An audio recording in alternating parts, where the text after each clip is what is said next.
A warm welcome to today's Torah study. We're learning Chassidus of the Frierdiker Rebbe for those new students and participants of our Torah study. This is a picture of the Frierdiker Rebbe, Rabbi Yosef Yitzchak Schneerson, a fearless leader of world Jewry in the period of the Second World War. Rabbi Yosef Yitzchak Schneerson was enemy number one of the communists in Russia as he fearlessly led the Jewish people through the communist years where he established the studies of yeshivas, of schools, of mikvahs, of cheders, all throughout Russia. Eventually, he came to America, where he moved the Chabad World Headquarters to 770 Eastern Parkway in Brooklyn, New York, and he was able to sow the seeds of the Jewish future of a generation that was totally winded from the gut punch of the Holocaust, and was able to turn Chabad into the powerhouse, the world global powerhouse of Torah study and unconditional love of their fellow Jews, which Chabad has become today. This discourse we're learning now was taught in early 1940s, and it's published in Chassidic Discourses. Winston, if you could please post the link, that would be fantastic. If you don't do that in the next few minutes, I'll try to see if I can do it myself. Hopefully you're on for our online students. But the discourse that we're learning today is called Yetzei Adam Lepaalo, which is King David's brilliant insight on page 368 in the book. King David's brilliant insight where he tells us that a man goes out to his work, to his labor, which should be done until evening. So the brilliant inspiration of King David is that you got a job to do, get it done before dark. Obviously, that doesn't seem too profound, but the way that the Baal Shem Tov explains it in the teachings of Chassidus is that it's not talking about a regular piece of work, it's talking about your life. The Baal Shem Tov explains that King David is teaching us that your life is a mission, and therefore you've got to finish your work before dark. What's dark? Death. So you got to finish your mission before death. And now that changes our perspective on our reality when we realize that we're not displaced, but we are dispatched. Wherever we are is exactly where we need to be. Our problem is not our problem. It's our assignment. It's what we've been tasked to overcome. So stop complaining and begin taking action. What was that, Andy? If we could figure out. So now we got to figure out what that is. Now, this is a didactic noun. This is a didactic. This is a journey where, they make up all sorts of crazy words in the English language. You heard about the word of the year last year? The word of the year in some sort of semi-official Time magazine style listing. The word of the word of the year was Riz, R-I-Z-Z. Riz. You know what Riz means? No. Riz is short for charisma. He has Riz. Yeah, seriously? I mean, seriously, how do you make up words? It's insulting to the language. If Riz could be a word, then didactic can be a word, right? So we're gonna vote for didactic. They probably have 5 people around the table. They decide, okay, let's make it a word. What? So didactic. We're going through a didactic. This is a transformation. It's a paradigm shift where we're trying to shift our perception of our own problems to our task. We're trying to shift our perception of our problems to be our task, right? But now to do that, you've got to figure out what your mission is. That's part of a journey. It's not something which you can figure out in 15 seconds that somebody says to you, okay, your task is to do X or Z, and then you'll be done. It's not that simple. It's not that easy. In order to make it happen, in order to succeed, what we need to do is to actually evolve our perception, evolve our understanding. Now, I also think, there was a young man over here a few weeks ago asked me a question. He asked me, if you pass away as soon as you finish your mission. And my answer to him was, I don't know. But I was thinking about it, and I thought, you probably have more than one mission. It's probably multi-layered. It's probably a multi-layered. You probably have a primary mission, a secondary mission, a tertiary mission. You probably have multiple kinds of missions, and therefore to think of it as just a singular mission is probably a little simplistic. Just to put that into perspective. Reincarnate, so a baby dying at day 1, maybe that was the last mission. A baby dying at day 1. I have to share with you something on that note. Okay, we'll talk about that in a moment. But I wanted to share with you something very, very interesting. So just today's Tuesday. 2 days ago, a cousin of mine in Drexel University runs Chabad of Drexel University. Tragically lost his daughter. She passed away. She had a massive heart attack, 6 months old, on Shabbos, and she passed away. She passed away on Sunday. So I called him yesterday for a shiva call. You know, what do you say to a father who just lost his daughter? 6 months old. Very, very difficult. You know, I called to strengthen him, and he ended up strengthening me. Here's what he told me. He shared with me a talk, which I'm going to freely translate to you from the Rebbe, that the Rebbe delivered in 1992 on the last day of Hanukkah. The Rebbe spoke then, I'm just translating freely from the text that he sent me. The Rebbe spoke then about the importance of longevity. And then he asked, what about children who die young?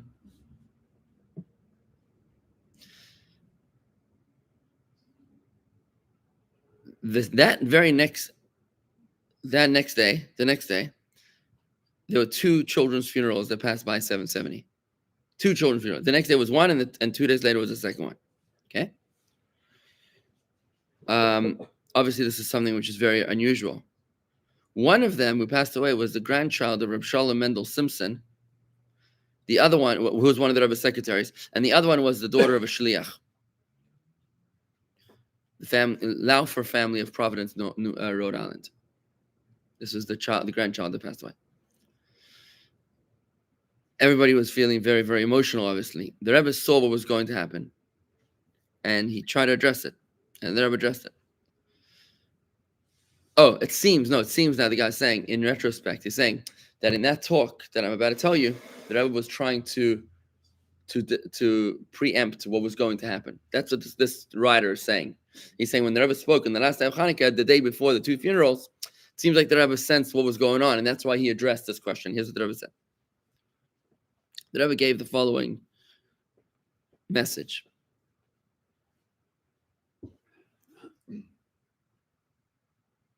Very unusual for the Rebbe to tell somebody what's going to happen. The Rebbe told them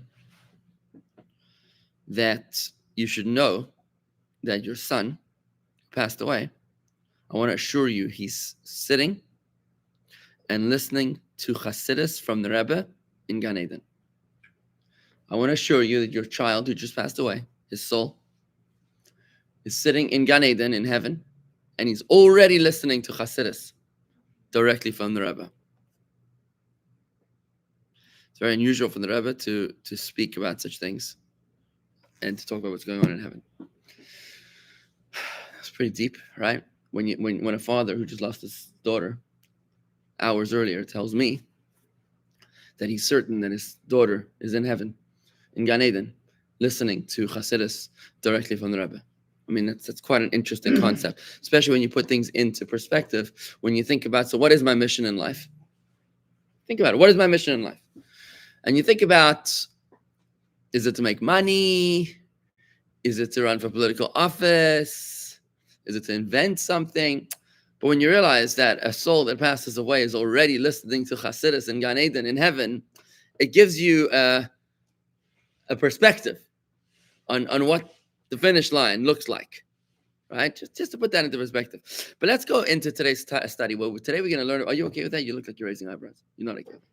You know, for a shochem, I'm sure that gives him great comfort.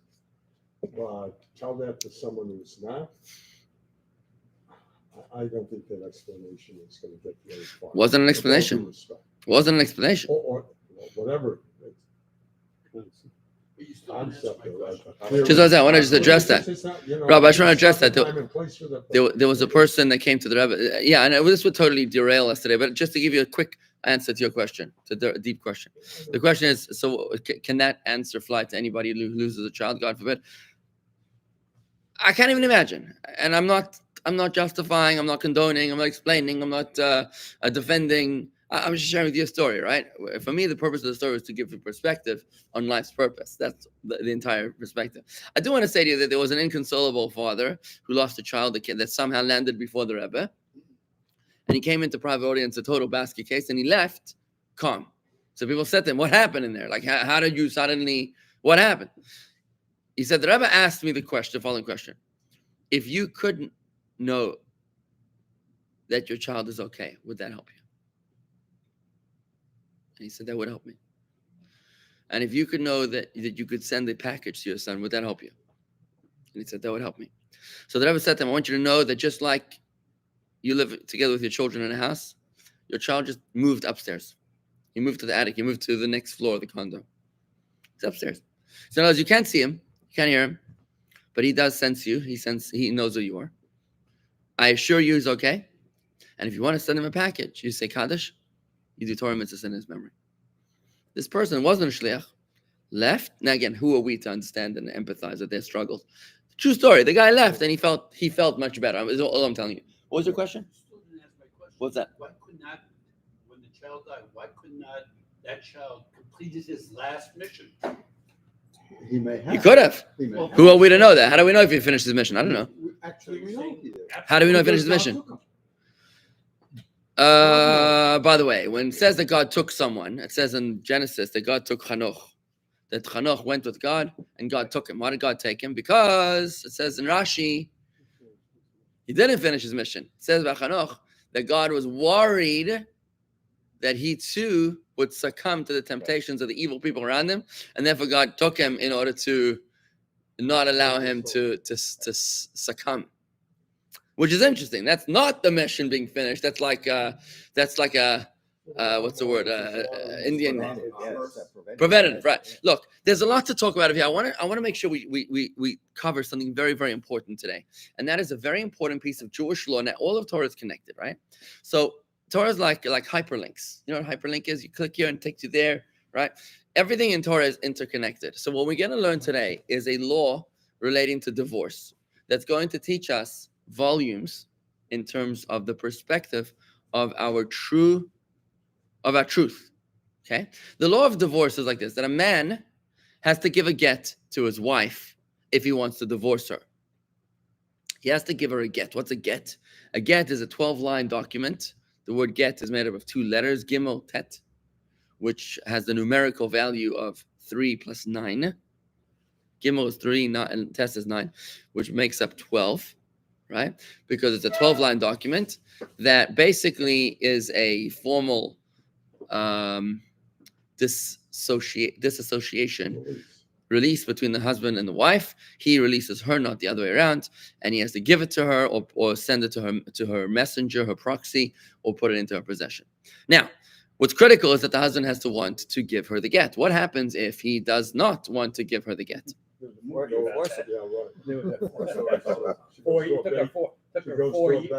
4 years. Sometimes I have to say, tragically, I'm sorry to say, it takes 40 years. The tragedy is that sometimes you have husbands that are not nice people, belligerent. and they want to make the woman suffer, or they want to make sure the woman that their wife doesn't marry anybody else. It also means they can't marry you. No, not potentially. Okay, potentially. Let's say that. So what happens now is that, and maybe they hate the wife so much that they hate the wife more than they love themselves.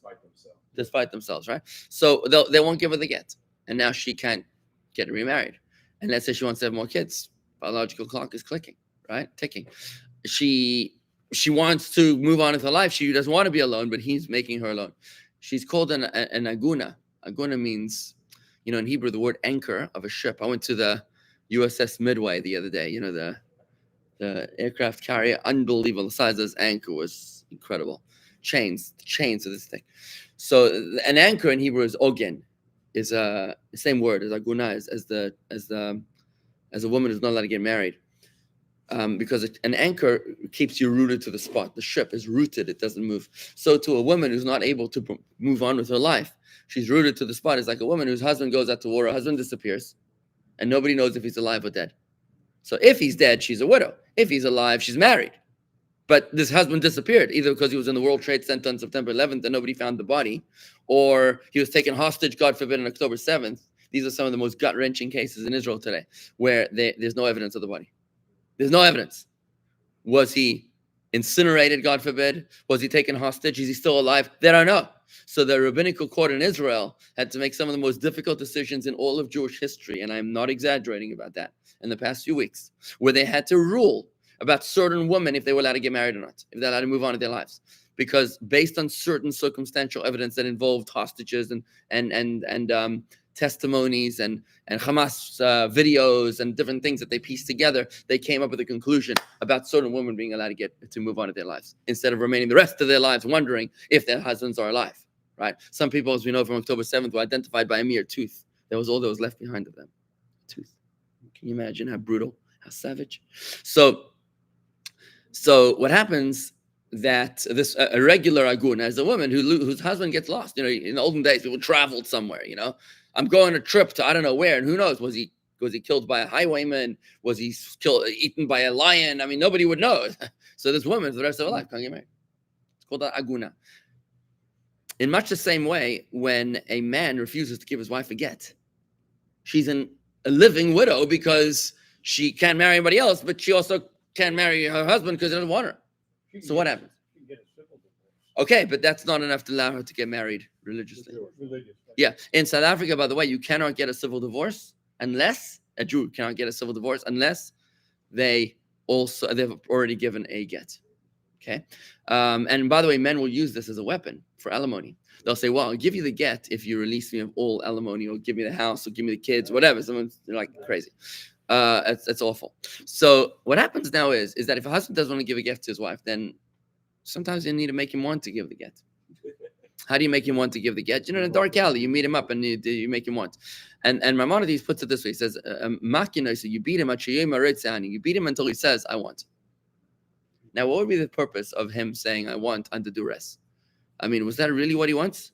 I don't think it's really what he wants. He probably wants to not get another black eye, right? That's probably why he says he wants. He doesn't really want to give the get. Yet that statement, that verbal statement, is actually binding to be enough to make these people his agents, to write the get on his behalf and to give it to her on his behalf. Now, it sounds ludicrous. It sounds like made up. It's fake. Comes Chassidus and teaches us the following beautiful insight that we're about to read inside the text, so you'll see it for yourself. That since the essence of a Jew is his godly soul, therefore, when a man says that he wants to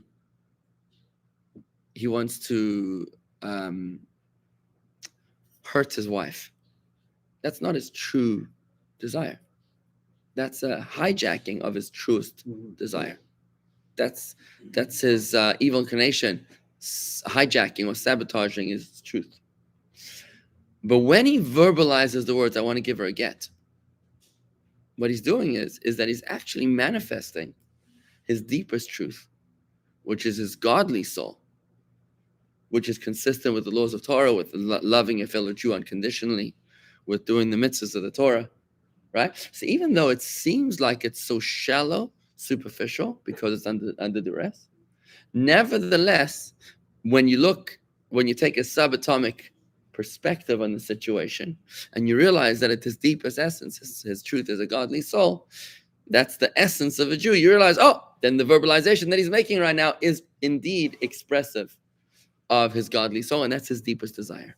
And therefore, the get is binding. Does that make sense to you? It's hard to take when you coerce something out of someone, saying, "Well, I've really coerced your godly soul out of you," when someone's being tortured, for example. Well, let me give a different example. Just hold that thought there, Steve was saying. Another example. You're walking down the street and you drop $100 out of your wallet by mistake. And a poor person finds it and eats a meal and is satisfied. And then you find out that you lost $100. And you regret it. And you say, hope nobody found the money. Hope a poor person didn't find it. Did you do the mitzvah or not? If you regretted the mitzvah, did you do it? Yes. No? Yeah, yes. No, you did it. Yes. Why did you do it? Same principle. Is that even if you regretted the mitzvah, you still fulfilled the mitzvah. One more example. There's the Because curious. You're saying it's the act that counts, not Mhm. your conscious thought. It's all about. That's the right, because act. your conscious all about the thought is It's a your little is a confusion. There's a curious law. There's a curious case in Jewish law Yeah. of a person who had matzah forced down his throat on the night of Passover Seder. And you're looking at this law and you're like, what? How does this even happen that someone has matzah force fed down their throat? And then you think of, the Chabadniks. They probably caught this guy in the street. Are you Jewish, sir? Oh, you know what? You're right. That's the problem. Why do you have to put on the tefillin? In goes the matzah. Rabbi, what happens if the man wants a divorce? Does he have to get a get No, from his wife? no, he does not. He just gives it to her. But back to the matzah case. So the Talmud says, it says if somebody forces matzah down your throat against your will on the 15th of Nisan on the night of Pesach, you fulfilled the mitzvah. It's against your will. You don't want the matzah. It's the act that counts. What the point is that it's not just the act that counts. It's because the act is manifesting your deepest truth. Therefore, your external behavior, your external verbalization, I want to get, is expressive of your deepest truth. What was your question, Stephen? In the case of the beating to get, I was thinking about what you were talking about yesterday with the decedent who forgot his name, who has the beating at the tomb. Yeah, what about it? That there's correlation between these two cases. That maybe there's something about asceticism, about physical suffering that they feel leads the person. Look, that's a big topic on suffering. I'm not going to get into that topic. I just want to read the inside of here. Potentially, I don't know. I don't know if there's a connection there, but it could be. Anyways, I'm going to go inside the text page on page 368 to try to connect this idea that we learned about the get, which is a big idea. It's a very, very big idea, which really transforms our perception of our own relationship with Yiddishkeit. And that's why I want you to see it in the original text, because we can easily make the mistake to think that Judaism is an optional elective. We can easily make the mistake to think that Judaism is an extracurricular activity, which I may or may not choose to engage in at some point in my life. But what this next text is going to do to us, it's going to show to us that your Yiddishkeit is your deepest truth. Anything that you do that is not expressive of your Yiddishkeit is absconding your mission upon this earth. That's a big statement. Yeah. That's a very, very big statement. Are you ready? Let's take a look. And that's why it's so important to see this in the original text. If you're a Jewish soul, then that's it. That's right. If you're a Jewish soul, then that's it. Well said. Page 368. The person who spent his morning and afternoon years in the study of Torah. The second paragraph in 368. So the person who spent his morning and afternoon years in the study of Torah, the fulfillment of mitzvahs, and the acquisition of fine character traits will, in his later years, derive pleasure from praying with a minyan and listening to a midrashic teaching, homiletic passage. Here we are. See? He will delight in his ability to perform mitzvahs and display a good character. Thus, he will find joy in living a thoroughly Jewish lifestyle. He will take delight not only from his own study of Torah, performance of mitzvahs, and acquisition of good character traits, but will also delight in helping create a positive Jewish environment for others. Case in point, look around the table. How many of us have had early childhood Jewish education that, for whatever reason, we were not able to manifest, for whatever reason? Yeah, but you probably had a grandmother that gave you a Yiddish heart, so a warm Jewish feeling somewhere. That seed is now flourishing. It might have taken 40 years for you to do that, or 50 or 60 years to flourish, but now that seed is starting to flourish, right? Now here we go. In the depths of his heart, every Jew is devoted to Torah, mitzvahs, and fine good character traits. It is only that various worldly matters dim this heartfelt devotion. Therefore, the Rambam, Maimonides, rules in the laws of divorce, chapter 2, paragraph 20. With regard to a husband who refuses to grant his wife a divorce, that, quote, he is to be forced until he says, I desire to do so, unquote. A divorce must be given from one's free will. What is accomplished by forcing a person to say, yes, I desire to do so with my free will under duress, right? The logic is as follows. Every Jew desires to do whatever the Torah obligates him to do. He may therefore be forced to do so by having removed from him those corporeal things which hinder the revelation of his inner devotion to Torah mitzvahs. So by beating him up, you're removing the confusion, the distraction from his attention, and allowing his deepest truth to shine forth. His true desire will then shine forth, and with regard to a divorce, for example, he will willingly issue a get. This is so incredibly powerful. It's so counterintuitive to think that a get that needs to be given by your free will can be forced to become your free will. It just doesn't make any sense. But when you accept the truth, the fact that your truth is your godly soul, that Torah and mitzvahs is your default setting, your default identity, anything other than Torah and mitzvahs is a hijack of your truth. It's then that you realize, okay, so when I say something that is consistent with, or do something that is consistent with my godly soul, that actually is manifesting my deepest truth. So when you're on a street corner in Manhattan and somebody asks you, excuse me, sir, are you Jewish? And you're late to fill in, even though you might have been eating a pepperoni pizza 5 minutes earlier, that the tray for pizza was a violation of your truth. The laying the tefillin is the expression of your truth. What? Sometimes you have to be forced to control and overcome your evil soul. Absolutely, you have to be forced sometimes. Yeah. So it's okay if this Shabbos I go to my neighbor and I beat him with a baseball bat, stuff him in the trunk of my car, and bring him over here to shul and drag him in because his inner That's soul, his deepest desire. That's what he really wants. Is to be, here for Shabbos. He just doesn't know it. No, but he didn't know he wasn't supposed to drive. That's right. That's the problem. That's right. He doesn't want you to drive him. See? There you go. That's the problem. There you go. How How we about I push him? I'll push. in a wheelbarrow. I mean, at one point, you could extend this argument. Yeah. Ad infinitum to the most bizarre. Well, I'm doing this. But actually, I'm beating my kid, so that he studies his. Okay, now we got to be very careful. no. We have to be very careful with. We never ever condone abuse. Never condone abuse. That's what's so shocking about the statement. It's okay to beat adult. Let me tell you, this adult. Hang on. Drawing the line. Now, hang on a second. Let me explain. That's a very important point. We never condone abuse ever, God forbid. And I'm glad you brought up that point. But this husband is actively abusing his wife. Exactly. He's actively. Emotionally abusing her. Emotionally. It's right? more than emotionally. No, but beating He's her torturing his wife. I mean, This man is physically torturing his wife. He is physically torturing her by holding her hostage, right, from her soulmate. so it's okay to beat him within an inch of his life until he. Actually, If you know all his motives. What if you don't know all of his? I'm going to say on record. I'm going to say on record That's a good I'm going to say point. on record that you can never violate the laws of the land,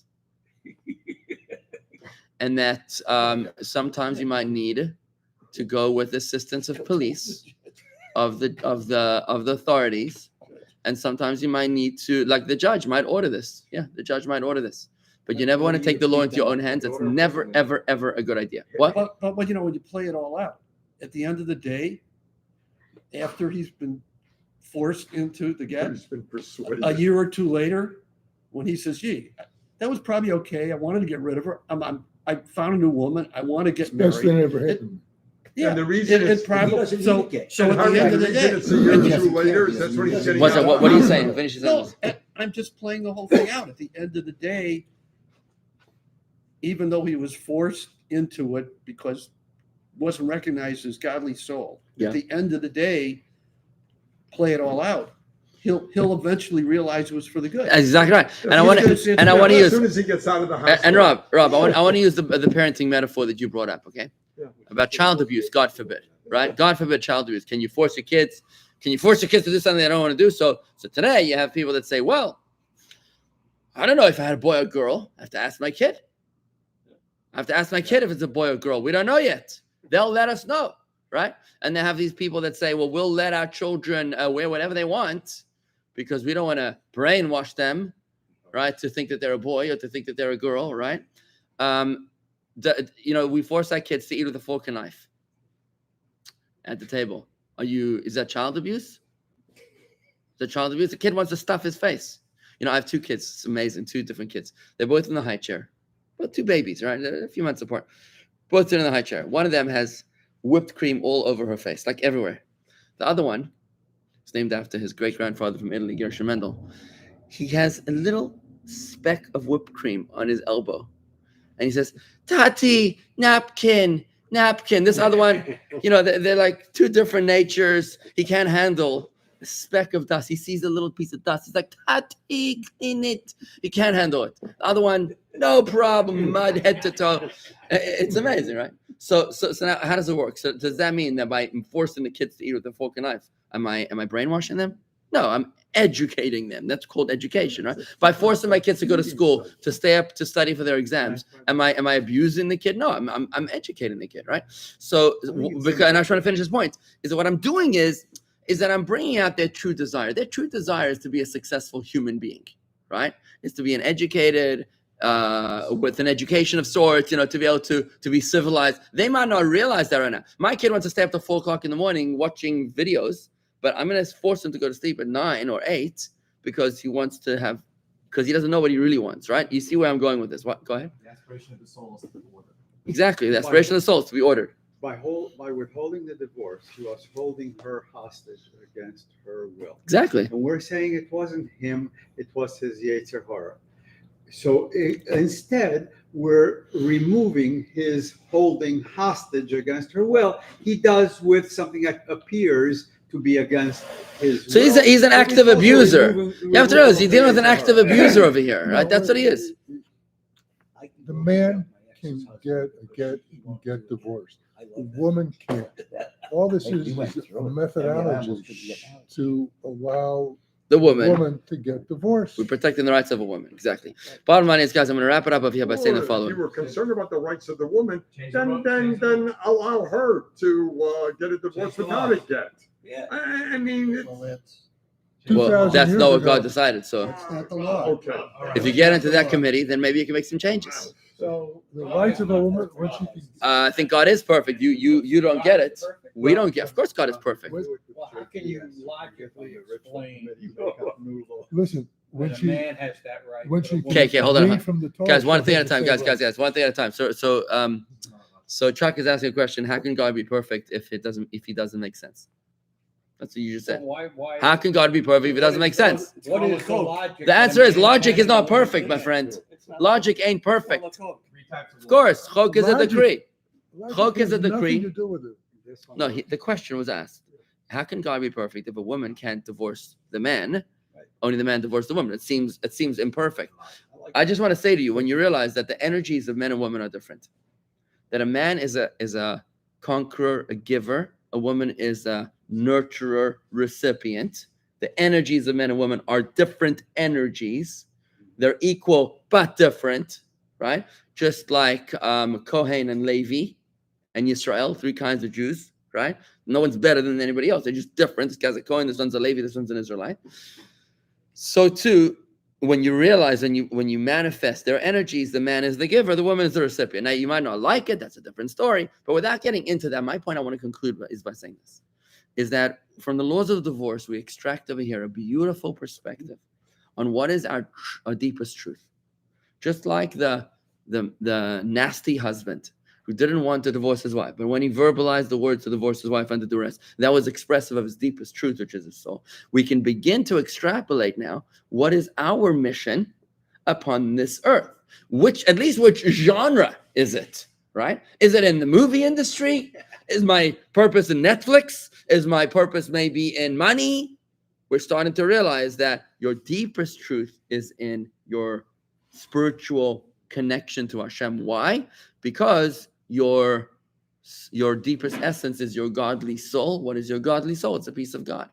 As long as you're living a life which has nothing to do with your godly soul, you are living as an imposter. You are an imposter. You are removed. You're alienated from yourself.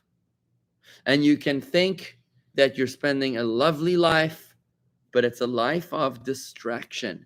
It's a life of anesthesia, where you are anesthetizing, numbing the void, the hollow, the cavity, the pain of emptiness for not fulfilling your purpose. You're distracting it with a vacation, with a cruise, with a hobby, with a movie, with a windfall, with money, with success, with golf. It's all distraction. But your deepest truth is your godly soul. And it's with this that we're working our way towards understanding what is our mission upon this earth and what you need to finish before you die, before dark. Can you accept that? Well, I understand what you're saying. So, I mean, we all do different things. And so does it come down to the common denominator is that each of our missions is to worship God?